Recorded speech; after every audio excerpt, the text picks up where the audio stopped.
Baik, di sini saya akan mempresentasikan WGTK. Awal mulanya kita ucapkan dulu untuk Assalamualaikum warahmatullahi wabarakatuh. Saya Jerry Matthew Fabian Tepu dengan NIM 13022220143. Kali ini saya akan mempresentasikan resume minggu ketiga. Oke, yang pertama-tama eh, Scrum. Itu Scrum, lalu apa itu Agile dan apakah itu terhubung? Oke, yang pertama-tama itu Scrum itu merupakan sebuah pola pikir yang tidak hanya untuk pengembangan software. Itu juga dapat diterapkan dalam beberapa jenis tugas, seperti pembuatan jembatan dan strukturnya. Dan Scrum juga ini digunakan tidak hanya untuk dalam software, tetapi bisa digunakan seperti bisnis-bisnis yang cepat berkembang karena mereka bisa berinovasi sehingga dengan adanya Scrum ini sangat dipergunakan dalam suatu tahapan pengembangan proses bisnis tersebut.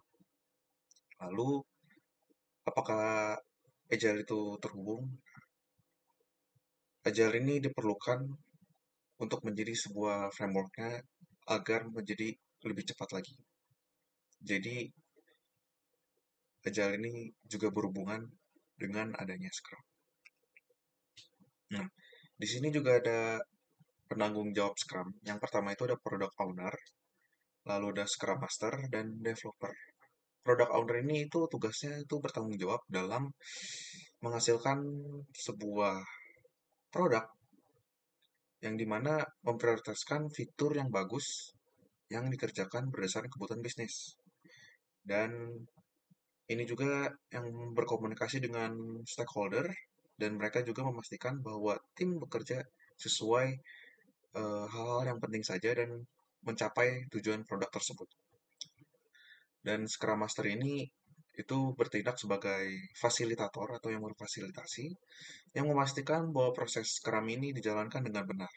Dengan adanya Scrum Master ini membantu tim untuk memfokuskan dan mempromosikan sekiranya prinsip-prinsip Scrum.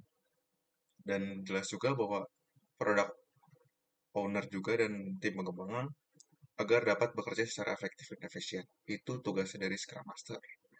Lalu, developer ini adalah sebuah anggota tim yang dimana bertanggung jawab untuk melakukan sebuah pengembangan produk. Dan mereka ini bekerja sama satu sama lain untuk mengubah item backlog menjadi increment yang berfungsi penuh. Dan di tim pengembangan ini itu tuh terdapat mulai dari programmer, lalu ada tester, lalu ada designer, dan kira-kira teknis lain yang diperlukan untuk membangun si produk yang dibutuhkan oleh si stakeholder. Nah, di dalam penanggung jawab Scrum tadi, itu ada event-event dan kegiatan yang harus dilakukan, seperti sprint planning, daily Scrum, sprint review, sprint retrospective, and the sprint. Nah, fungsi dari sprint planning ini itu seperti diadakan untuk kira-kira apa aja sih yang dikerjakan dalam sprint tersebut gitu. Tim juga akan menentukan tujuan sprint dan membagikan pekerjaan menjadi tugas-tugas yang lebih kecil. Lalu ada daily scrum di mana istilahnya seperti rapat singkat harian yang itu di mana tim membahas progres mereka dan setiap anggota tim melaporkan apa saja yang telah dikerjakan pada hari tersebut pada waktu tersebut dan apa yang dikerjakan dan hambatannya apa saja yang dihadapi di saat melakukan pekerjaan tersebut. Lalu ada sprint review yang dimana diadakan di akhir sprint, lalu tim akan mempresentasikan hasil pekerjaan mereka kepada product owner dan pemangku kepentingan. Nah, hasilnya bisa berupa fitur atau produk yang bisa diuji, dan ini sebuah kesempatan untuk mendapatkan umpan balik dan pendapat-pendapat yang lain, sehingga bisa menyelesaikan prioritas yang backlog diperlukan. Di sprint retrospektif ini, tugasnya itu diadakan setelah sprint review, sehingga cara ini memberikan kesempatan kepada tim untuk merefleksikan apa yang berjalan baik dan apa yang perlu diperbaiki selama sprint itu berlanjut. Dan fokusnya ini pada perbaikan proses dan peningkatan produktivitas di masa depan. Lalu ada di sprint, tugasnya ini untuk eh, event yang mencakup periode tetap dan biasanya ini terdapat 1 sampai 4 minggu di mana tim bekerja untuk menyelesaikan item backlog.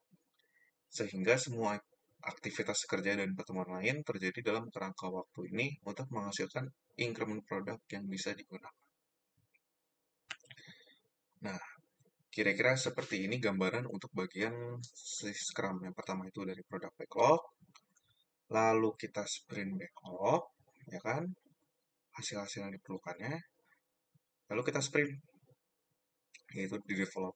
Sekiranya ada yang kurang, maka kita akan memutar lagi hingga akhirnya menghasilkan sebuah produk dan refleksian dari semua tim. Jika semua tim sudah memvalidasi bahwasannya fungsi tersebut sudah benar dan sudah mencakup nilai-nilai spesifikasi, maka dari hasil produk tersebut akan menyatakan sudah selesai. Jadi sistem kerja Scrum ini adalah memutarbalikkan terus hingga mendapatkan produk yang sesuai dan tujuannya yang sesuai. Nah, lalu apa bedanya sih kalau misalkan sama waterfall? Nah, kalau misalkan kalian lihat dari waterfall ini, itu hanya satu alur saja.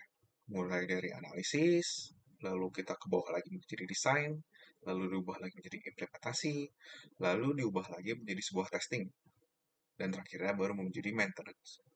Sehingga waterfall ini seperti menunjukkan gambaran air terjun yang dari atas menuju ke bawah, dan tidak bisa dari bawah menuju ke atas. Sehingga tahapannya sudah menjadi satu, yaitu alur maju saja. Dan perbedaannya itu eh, kalau di tim Scrum dan Waterfall itu, kalau Scrum itu lebih banyak disiplin, jadi kan muter-muter. Dan akibatnya si tim Waterfall ini sibuk melakukan pengembangan atau pengembangan tanpa melakukan perubahan. Sedangkan persyaratan Scrum itu tidak harus sempurna. Atau tim memulai dengan apa aja yang sudah mereka ketahui dan mengumpulkan banyak informasi stakeholder dan klien. Sehingga Waterfall tidak dapat memberikan kritik. Jadi si Waterfall ini tidak akan melakukan kritik dan mereka akan terus alurnya maju. Itu perbedaan yang bisa kita lihat. Nah, apa aja sih dokumen manajemen proyek konvensional? Nah, yang pertama itu ada BRD atau Business Requirement Documentation dokumen. Itu menggambarkan sebuah kebutuhan dan tujuan bisnis secara umum. Lalu ada FSD Functional Specification Document. Ini tuh menjelaskan gimana sistem akan memenuhi kebutuhan si bisnis dengan perincikan sebuah fungsionalitas yang diperlukan untuk si penggunanya.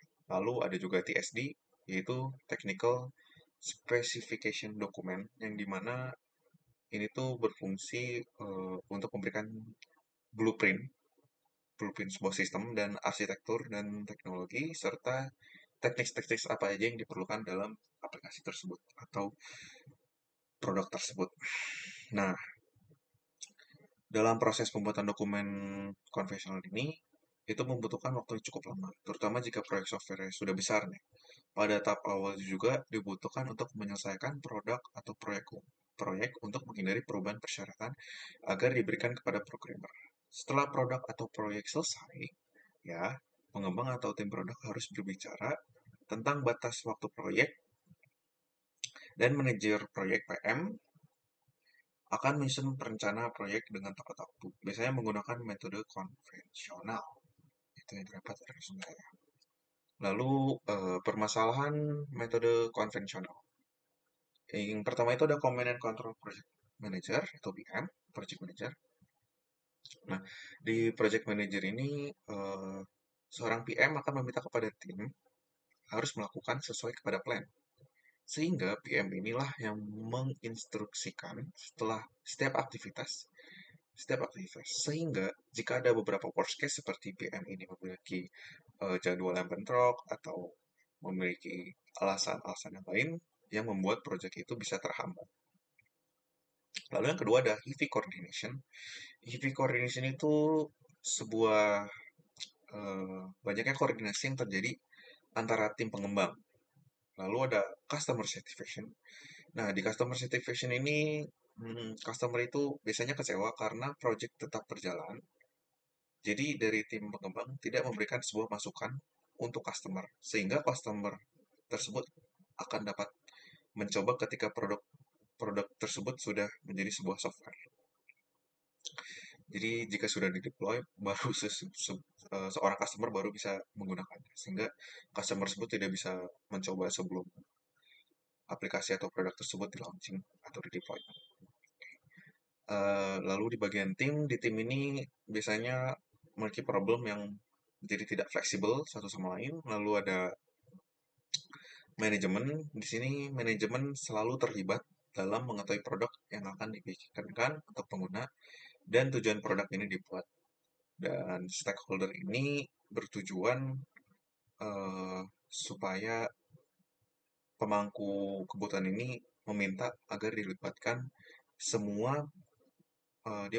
Dia ingin meminta semua dilibatkan mulai dari proses awal hingga akhir, yang dimana itu tidak diperlukan di saat pengerjaan produk tersebut. Oke, mungkin itu saja yang saya bisa jelaskan dalam WGTIK Resum minggu ketiga.